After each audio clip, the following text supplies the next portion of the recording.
Gariin ammoo xiqqaa nama hanga citaa tokko baaseenet gizee dhufu guddaa ta'ee dhufa.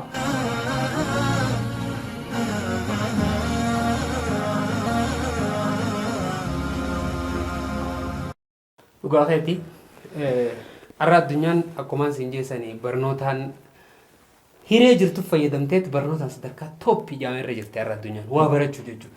Hattaa warri ma hanjamaa godhuu fi waa kofalchiisuu fi yaaduu sun hundi digriin itti eebbifameeti. Filaashi miti. Baratee akkatti nama taphachiisanii fi kana baratee akkatti namarraa maallaqa eegan hunda isaanii irraa sa'aati teessee ilaaltu kana inni maallaqa sirraa eegu jira. Ati gowwaan ustaas teessee kana eegaa oolta. Osoo ati kan dabalanne kan mattee jechuudha. Akkatti si gowwoomsan kanaas baratanii digriitti fudhatanii ittiin eebbifamaniiti if jijjiiranii jechuudha. Har'a ati tana eeyda borummaaf tana daraniitti yaadaniitti barnootatti baratanii muuxannootti fudhatanii digriitti fudhatanii dippiloomaatti fudhatanii dooktoreetitti fudhataniiti barataniiti. Kan online ma kanarra barachaa tartiiba isaa barachaa wal jalaa barachaa akka isin namatti taphachiisanii fi kan hattaa taphasanuu jechuudha. Gara biraatiin barnoonni gurguddaan har'aan tana addunyaa tanarratti baratamu hundi sadarkaa onlaayinaatti jira ijoollee teenya. Jira. Hin taa'in sammuu ta'e duwwaa gootee tuba teessee ooma namni hanjamu qofa eegaan oolin nama san fayyadu jirta garuu ati teetii gubatu jira. Hin barbaachisu. Lammaffaa yoo ni filaalte yaa ijoollee teenya. Har'aan tana nuti afaan Oromoo dubbisuun beeknu. Irra hedduun akka rabbiisanitti himu irra hedduun ijoollee teenya hattaa ta'e yuunivarsiitii jirtu afaan Oromoo barreessee dubbisuun beektu. Dubbisuun beekan barreessuus ni beekan takkaan isaanii irra hedduu isaanii. Namni qubee sirreessee barreessu Oromiyaa keessa yoo barbaanne nama xiqqa. Mee abbuma feete as fidii barreessi jiini yoggaa laaltuuf barumsaa sirrii miti irra hedduu isaanii. Hatta afaan Oromoo sirreessanii barreessuun dandeessu ijoolleen teenya. Tanummaa sadarkaa silaa barattee jennuu jechuudha irra hedduun isaanii. Qubee sirriin barreessuu namni danda'u ni xiqqaa. Arafaan isiniin jechuu barbaadu irra hedduun garummaas ijoollee teenya sooshaal miidiyaa irra jirtu osoo hin baratin biyyaa baate. Afaan Oromoo abaacaa osoo hin beeku. Ati maal gootaa qalbii eegaa oolta afaan Oromoo torbaan takka baratamuu danda'a. Torbaan takka barreessee dubbisuu dandeessa. Achi booda Ingiliffaa fi nama wajji haasa'uu fi kanaas torbaan takka dubbisuu dandeessa afaan Oromoo wanni akka saalaafaan jiru addunyaa tanarra. Afaan Oromoo homaan baranne. Maa barreessanii garee barreessuu dubbisuudhaa maal hin jaarranne. Afaan addunyaa tanarra jiru afaan Ingilizii ABC maan baranne. Maa hin jijjiirre. Afaan Quraana Rabbiin buuse kana raawwata akka dubbisuu warra hin beekne hedduu jira. Maaliif hin dubbise? Biyyoota keessa jiraattu irra hedduun keenya biyyoota Arabaatii fi biyyoota afaan Arabaa dubbatan keessa jiran. Biyyoota barruun isaanii Arabaa keessa jiran. Hireecha keessa jiraachuu kana fayyadannee qubee isaanii barreessuuf dubbisuu maan bare. Quraana maa dubbisuun bare. Akkanumatti dhayneetuma akkuma dhayne galla. Biyya takka dhayne akkuma dhayne galla. Akkanuma duudaa dhayne duudumarraa galla. Irra hedduu ijoollee teenya niin gaafadha gisee dhufan. Anaa fi Hindoota hojii dalaga. Anaa fi Filipiinii hojii dalaga. Anaa fi Indoneeshiyaa takka hojii dalaga. Ijoollee jettuun dhagaa.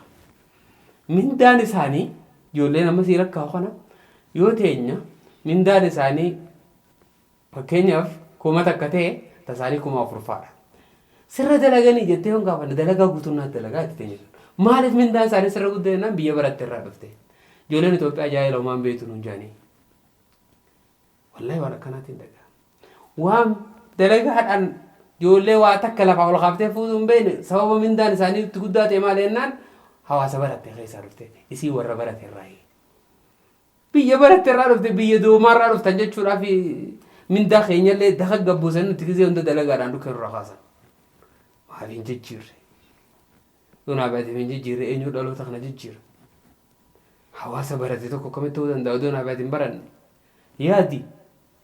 Waa dilaan nu afataa cal jettee teessee hanjamaa fi waan fokkottuu ijatti hin tolle sana ilaalaan oliin waan aadaa teenyatti ilaaluun hawaasa keenya keessas safuudha. Uummanni keenya safuu qaba. Waan hawaasa keenya keessatti illee safuudhaa teessee eegaan oolen. Hottu hin gowwoomen if jijjiiri. Ati kanarraa if jijjiiruun eegama. Yoo ati if jijjiirte dhalti ta'e if jijjiirti.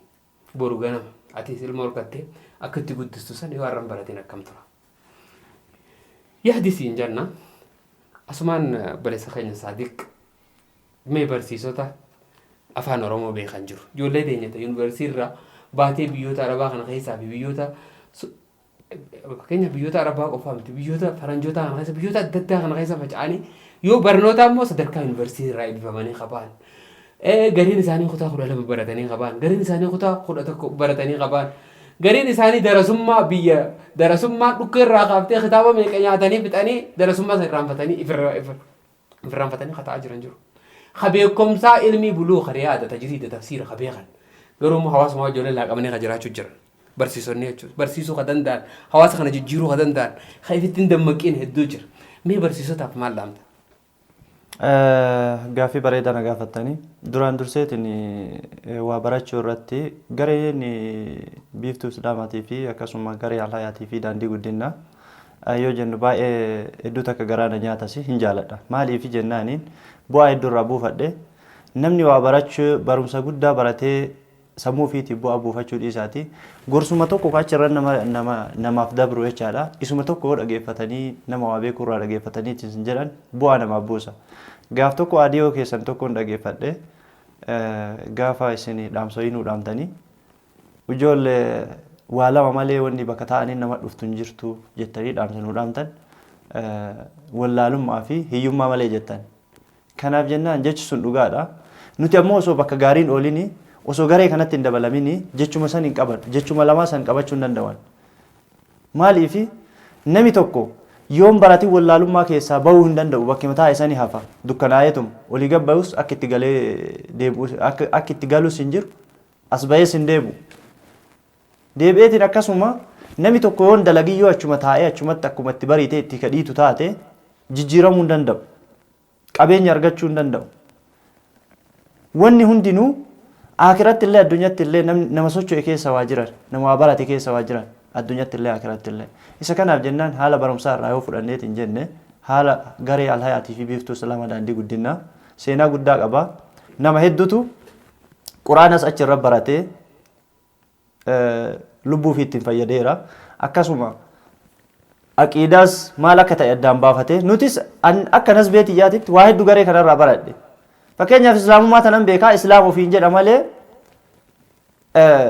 habashii ummata jallattuu aqiidaa jallattuu qabatteetiin asii achi deemtee ummata jallistu an duraan hin beeku haga garee kanarra dhufe baradheetiin jedhe maal akka ta'e ummanni kun haga garee kanarra dhufe toohinni maal akka ta'e ummanni jallattuun kalee firaa'uun irraa jallataatiin dhufte hadhas jallisuuf deemtu haga garee kanarra dhufe garee kanarratti baheetiin jedhe baradheetiin jedhe jechaadha. Maaliif amma yoo ufii kiyyaa osoo beekuu jalladhe malee eenyuyyuu osoo dhufeetiin jedhe karaan haqaa kamii karaan baaxilaa kamii addaan baafadheera. Isa kanaaf jennaan wanni an dhaamu barsiisota keenya kawaa barsiisuu illee osoo danda'amu badhee taa'an wanni an dhaamuuf barumsa kana warroota waa barataniitiin badhee tattaa'an garee kanaan ala jiraani garee kamiyyuu haa ta'u garee al-hayaatii fi daandii guddinaa biiftuu islaamaatiin maleettis garee hedduu jira. Garee kamirrattuu haa ta'u namni sammuu ofiitii waa beeku deebi'eetiin sammuu ofii sanuu doomaa godhee achi kaa'ee hawaasaa bu'aa buusuu dhiisaati sammuu ofii sanuu doomaa godhee achi kaa'eetiin waan hin taane waan rabbiillee hin jaalanne waan namni rabbiillee hin jaalanne namni illee hin jaalanne keessatti argamuun isaa hedduu takka nama dhagahu. Kana gochuudhaaf maal wanni ani nama waa barateetiin gareedhaan ilala jiru osoo hawaasaa bu'aa buusuu danda'u osoo nasbee fiitii illee bu'aa buufachuu danda'u cadhiseetuma hawaasaa bu'aa buusuu dhiisiiti nasbee ofiitii bu'aa buusuu dagatee wamantaane keessatti saatii ofii qisaasisaa oolu takkaffaa duraan dursee namni akkasii suni barumsa qara waan barate san irra deebi'ee guyyaa irraa quraanas yoo barate irra deebi'eetiin guyyaa irra deebi'eetiin ajrii itti qaba. Quraanni rabbi yeroo kamuu haarawaa irra deebi'ee qara'ee barachuu qaba. Barumsa kamiyyuu haa ta'u akkasuma hawaasa ofiitiif wallaalummaa keessaa baasee kan wallaalummaa keessa jiru akka dukkana jaahilummaa keessaa baasee dhaloota boruuftiifillee fakkeenya akka ta'uuf waan ofii beeku san kabiraatiif dabarsee kabiraa barsiisee kan inni barsiise sun illee dhaloota boruufiif akka dabarsu akka hunda waan barate san akkuma nama carqii mammaree hunda achi kaa'uu akka achi hin kenne hawaasni keenya ka barateetiin jiru akka dhufee gara gareedhaniitiin dhufee hawaasa ofii fayyadee ofillee fayyadu hin dhaamaaf kan. dhugaa baantan hawaasa keenya ijoollee teenya tan xiqqollee taatu waa beektan beekumsa yeroo hin jiru garuma feeteen haa ta'u beekumsa qabdu kan hawaasa keetiif qooti. Ijoolleen teenya hanga kutaa 8 barattanaa ta'u 7 barattanaa ta'u afaan Oromoo barreessanii dubbisuu dandeessan ijoollee teenya barsiisa. Ijoolleen teenya irra hedduun isaanii maqaa isaanii dubbisuu kan bahin haqubeen aanni dhaabbattiif ni ciistiin bahin hedduu jira. Yoo gara afaan Oromootiin ilaalle yoo gara addunyaan irraa afaan Ingiliziitiinis afaan Amaaraatiinis afaan hunda barnoota hundan tuffatanii baratte irra addunyaan. Uummanni biraa ni barata. Nuti uummanni keenya kun maaliif hin baranne? Wanni jiru si yaachisu qabu. Nama biraatti hin eegin. Ganaa faranjii dhufee uummata kana barsiisaan eegin. Atiin kun waan beektu barsiisi. Uummata ati irra jirtu hawaarra beektu san laal wanni hamtuun maaliin beekta? Ati beektee yoo beekaa ta'uu keefitti hin beekne hamaadhatu. Yoo beektee aniin kun barsiisuun hin danda'afitti hin beekne hamaadhatu. Akka jaannabiin salawaatu rabbi wasalaamu alayhi. Irra caalaan keessan eenyuuna anfa'uhum linnaas nama fayyade jaan. Obboleessoo waan si bira jiru kanan tuffatin waan bareedduu si bira jiru obboleettiiti obboleessa kee hawaasa kee waa barsiisuu dandeessa. Afaan Oromoo barsiisuu dandeessa. Yoo quraana duraan barattee jiraatte yoo matnuma quraanaa kana fixxee jiraatte quraana kana ijoollee aliifarraa kaaftee barsiisuu dandeessa. Maa teessa maaliif hin barsiisne? Mee eenyu ka barsiisu fayyadame? Ati ka baratte ustee qabattee teessaan. Inni kan beekne ni yoon beekuu seettaan. Hammeenyi hamaan nu dhaala nuti.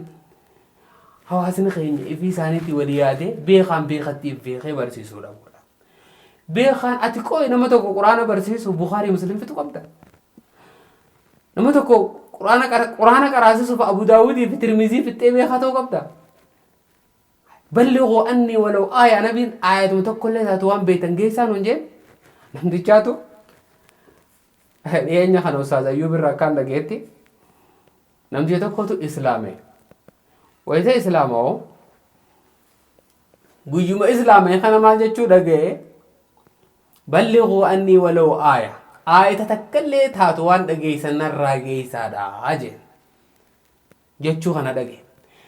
Barachuu qabdaa eega islaamoota jaaniiti hadiisa kanaas itti himanii hadiisa kanaas isaanii waliimu darasaa teessee waliimtu dhaga'e namtichi bakka aliifatti qaraan geessan.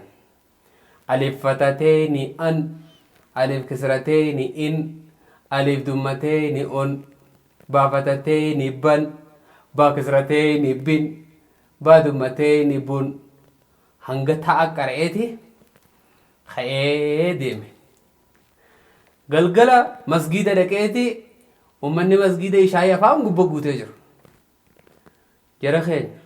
Waan rabbi na beeksise irraa isinii himaa na dhaggeeffadhaa jee.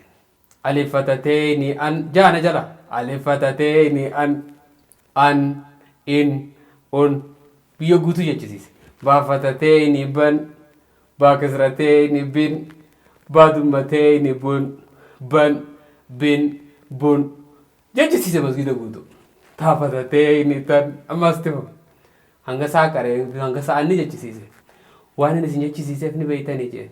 Nabiyyiin keenya ballighuu annii walau aayaa waan beektan aayata takkallee yoo taate geessaa jee an kunoo waan hanga kanaan bare an hanga kana isin geesse rabbiin itti nan gaafatu jeetu. Obboleessaati wanni rabbittis gaafata hedduu yoo akkana taate laan namticha kana ni galteeftu hanga beeku tokko nama barsiisuun wallaahi obboleeyyan keenya hawaasni keenya kun silaa nuti hundi hanga beeynu barsiisne akkana wallaalummaa tana keessatti naftu. Hay hanga beeynu haa barsiifnu. Hundi keenya wallaalaa ibseen akkam gooname. Kabeekuus wallaalaa ibsea. Wallaalaa waliin harshim seenu jirratu. Kanaaf yaa ummata keenya haa wal barsiifnu. Namu waan beeynu haa wal barsiifnu. Ifin tuffatina. Numa kanaa wal jijjiiruu danda'a. Waan isiniin jettu isiniif dhaamaatti sagantaa keenya irraan tana. Gara gola baarratti deebina wani dhaammatta yoo jiraatte mee. Wanni an dhaamadhu Oromootu yoo ammaa kuwaa jetti. Loomiin nama 5 ba'aa nama 50 geeti jetti. Kanaaf jennaan ani wanni an dhaamachuu barbaadu waa beekaa fi miti isinuu namni waa beeku guddaa hawaasa keenyas gorsaas turtanii barsiisaas turtanii ammas waa baay'ee dhaamtanii fi kanumarratti anis hamma rabbiin na laaffise wanni an hawaasa keenyaa dhaamu wanni namni waa barsiisuuf waa beekaa fi miti wanni namni waa dhaamuuf waa beekaaf waliin dhaamu hamma beekesan irraa dirqama islaamummaati wal barsiisuu fi walii dhaamuun dirqama islaamummaati. Isa kanaaf jennaan hawaasa keenyaan kan beekumsa qabdullee beekumsa qabdurraa beekaa jala as maxxaniiti ofiis beekaa irraa barataa hawaasa waan beekne kasii gadi jiru barsiisi jedhaani. Akkasuma ammootu qabeenya qabduunis wanni namni ilmi namaa waa barsiisuun waa takkatti miti. Wanni ilmi namaa ittiin dhaabbatu waa takkatti miti. Takka waan beekurraa hawaasa barsiisuu ofiis baratu. Isa lammaffaa ammootu qabeenya qaburraas diinii kanaaf dhaabbatee kennatee wanni hundinuu khayriidha, ibaadaadha. Wanni namni carraaqate hundinuu yoo barates khayriidha. Kanaaf barumsas jabaadhu ofiillee barataa. Ani bakka kana ga'eera baradhe osoo hin jenne kaawaa barattee beekumsa rabbiin sii kennee qabdullee barataa akkasuma hawaasa kee barsiisi. Akkasuma karreef barataartullee moo baratte san jala hawaasa kee barsiisa. Khayrii afaan keetiin waa barsiisuu bicha osoo hin taane kottu diinii rabbii baradhu jedhaa. Gara diinii rabbii kanatti yoo waamteetiin jette afaanii waamumaaf kottu jechuuyyuu khayrii sii qaba. Afaaniinis gara diinii rabbii kana waamiiti kottu baradhu jedhiini. Barumsi kamiyyuu ta'ee barumsa diinii rabbiis ta'ee barumsa idilees ta'ee namni barataara. Kanaaf bakka waatti baratan itti yaamiiti hawaasa kee dukkaana wallaalummaa jaahilummaa keessaa baasi. Addunyaatti illee akka fayyadamu godhi. Isa lammaffaa qabeenya qabdurraallee waan qabdu ofii keetiis kennata. Yoo ofiillee qabaanne ka ta'u taate nama qabu jira. Nama qabu san biyya keetiifis bakka biyya kee rakkinni itti jiru bakka namni itti rakkataa jiru itti beela'ee rakkoon beelaatis rakkoon adda addaa itti jirtu bakka namni itti fayyaa dhabee itti yaalamuu dadhabeetiin jedhe kana cinaa dhaabbattee ofii keetiis waan qabdurraa sadaqataa. Akkasuma ammootu ka qaburraallee akka sadaqatu godhaa itti yaamaa khayrii tanatti. Yoo ofii keetii dhabdeetiin jettillee akka nama ofii kennateetitti ajriin sun siifis laakkaayamti. Kanaaf atis yoo ofii keetiillee dhabdeetiin jette nama qabu khayrii itti waamiiti akka sadaqatu akka irraa kennatu godhi. Wanni namni khayrii carraaqatuun waa barsiisuun khayrii nama yaamuun kottu jechuun qabeenya qaburraa sadaqachuun humna qabuun dalaguudhaan waan khayrii takka dalaguudhaan kanaan waa hedduun namni nama qarqaaraa. Kanaaf akkanatti jabaadhaatii waan qabdanirraa gara khayrii tanatti qabeenyaanis barsiisuunis yaamuunis waa hundarrattuu khayrii tanarra jabaadhaa jedha. Akkasuma ammootu obboleewwan keenya garee Al-hayaatii fi biiftuu islaamaa daandii guddinaatii wanni an dhaamadhu. Ammallee rabbiin umrii isaanii haa dheeressu. Ustaaza keenya kabajamoo fi jaallatamoo ustaaza bulchiinsa yookiin Aliyyi Adam kan utubaa gareewwan kanaa ta'eetiin qabatee koreewwanis amiirotas miseensas hundaa of jala ammatee deemuun ammas akkanuma nu jabaadhaatii itti fufaa. Ustaaza keenyarraa jalqabeetiin hamma koreewwaniif amiirtotaaf miseensaatitti akkuma qara jaalalaa fi kabajaadhaan nu gorfataa. Garri waan wallaallillee nutti himaa akkana diinii kaddamatanii akkana kaddamadhaa jedhaa. Akkuma jaalalaa fi kabajaadhaan deemtan kana akka jabaattanii gara fuulduraatitti itti cimtanii haala waa baratuu irrattillee akkasuma waa barsiisuu irrattillee ustaazota keenya waan kamirrattuu jabeessuu miseensa bichaa osoo hin taane ustaazota keenya isin nu barsiisaaru miseensota kana barsiisaaru illee isinillee cinaa dhaabbatanii akka jabeessanii rakkinni hanqina jiru jabeessanii akkasuma ammallee deebi'eetiin wanni namni hojjetu waa baay'eedha. Gareen kun akkuma qara duraan waa baay'ee istiidiyoo tanas hojjetanii waa hedduu hojjetaniiranii rabbiin isaan irraa haa jaallatu.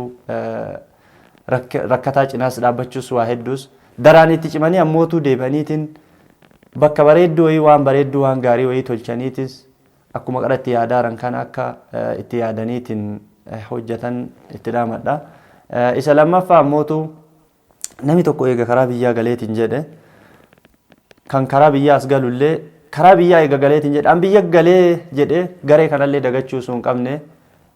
Akkasuma koree fi bulchiinsallee ustaazota abboota keenya kan wallaalummaa keessaa dukkana jaahilummaa keessaa nu baasee waan nu barsiisaarullee dagachuu osoo hin taane bakka isaan jiranitti deemnee itti dhufnee ufiis deemnee walitti dhufnee bakka jirrutti wal sonnee wal dubbifnee wal ziyaarreetiin qaamaanis waan jiru yaada jiru walirraa fudhannee wal dubbisneetiin akka jennu akka wal dubbisnu akka waliin rarraaffanne jedha dhaamsa dhaamadhu kanuma.